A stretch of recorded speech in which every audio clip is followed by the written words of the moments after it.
ቡና በለውጡ ማግስት 700 ሚሊዮን ገደማ ዶላር በአመት ኤክስፖርት እናደርግ ነበር። ባለፈው አመት ብዙ እመርታ የመጣበት ከፍተኛ ውጤት የተመዘገበበት አመት ስለሆነ ከቡና ኤክስፖርት አንፃር 1.4 ቢሊዮን ዶላር በኢትዮጵያ ታሪክ ትልቁ የቡና ኤክስፖርት ተብሎ የተመዘገበ ነበር።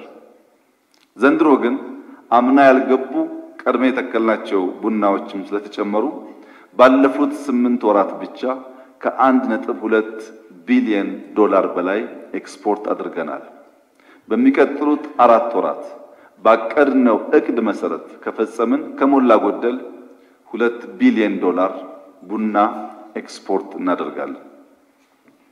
የተከበራችሁ የምክር ቤት አባላት፣ ኢትዮጵያ ውስጥ እያደገ በመጣው የህዝብ ቁጥርና የቡና ፍጆታ ዝርዝር ጥናት ሳታካሂዱ በግርድፉ ኢትዮጵያ ውስጥ ያለው የቡና አጠቃቀም እያደገ መምጣቱን መገመት አያስቸግርም።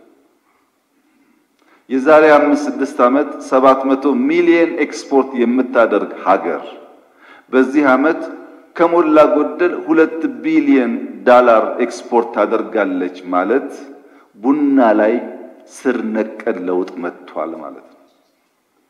የሚጨበጥ ውጤት መጥቷል ማለት ነው።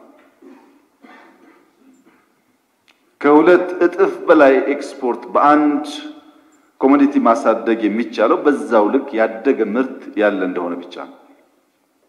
ቡና ከሌላው ነገር የሚለየው በአገር ውስጥም ከፍተኛ ተፈላጊ በመሆኑም ጭምር